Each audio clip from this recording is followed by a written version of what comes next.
آقا کائنات علیہ السلام نے فیصلہ سنایا، اے صحابہ جاؤ اور لکڑیاں اکٹھی کر کے لاؤ اور انہیں آگ لگاؤ اور علقمہ کے وجود کو اٹھا کے اس آگ پہ ڈال دو، یہ جل سڑ کے پھول کر کے بھر جائے۔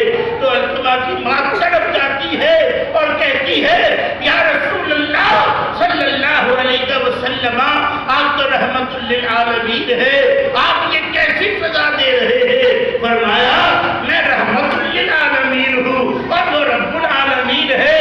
اے علقمہ کی ماں، جس سے تو راضی نہیں ہے اللہ اور اس کا رسول بھی اس سے راضی نہیں ہے، اس لیے اس کی نمازیں نہیں دیکھی جائے گی، اس کا تقویٰ نہیں دیکھا جائے گا، اس کی پرہیزگاری نہیں دیکھی جائے گی، اس کی خیرات نہیں دیکھی جائے گی، اس کے صدقات نہیں دیکھے جائیں گے، بس یہی دیکھا جائے گا کہ تو اس سے ناراض ہے۔ اور اس نے جب اللہ کی بنائی ہوئی جہنم میں سڑنا ہے وہ تو برداشت کر سکتی ہے اور یہ معمولی سی آپ برداشت نہیں کرتی، وہ عرض کرتی ہے آقا نہیں نہیں، مجھ سے یہ کبھی برداشت نہیں ہوگا کہ علقمہ میرا بیٹا بے شک یہ کتنا ہی میرا دل دکھا چکا ہے وہ میرے سامنے آگ میں جلایا جائے۔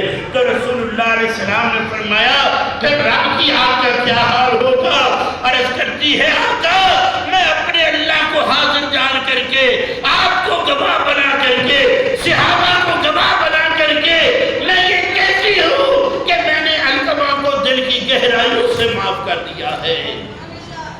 تو دوستو اسی لمحے میرے آقا نے صحابہ سے فرمایا جاؤ دیکھو دوسرے کمرے میں علقمہ کیا کر رہے ہیں۔ جب ماں نے معاف کیا تو علقمہ کی زبان پہ جاری تھا لا الہ الا اللہ محمد رسول اللہ۔ تو اب اندازہ فرمائیے کہ یہاں تو صحابی رسول ہوتا ہے، یہاں تو تقویٰ ہوتا ہے، پرہیزگاری ہوتی ہے، نماز ہوتی ہے، بندگی ہوتی ہے، خدا کے رسول موجود ہوتے ہیں، ماں کے گستاخ کی تو ٹھیک رہائی نہیں ہوتی جب تک کہ ماں دل سے اسے معاف نہ کر دے۔ لیکن آج تو خود سوچ کہ تیری ماں تیرے پاس ہو اور تو اسے راضی نہ کر سکے، تیرے لیے لمحہ فکر چھوڑے جا رہا ہوں۔ وآخر دعوانا الحمدللہ۔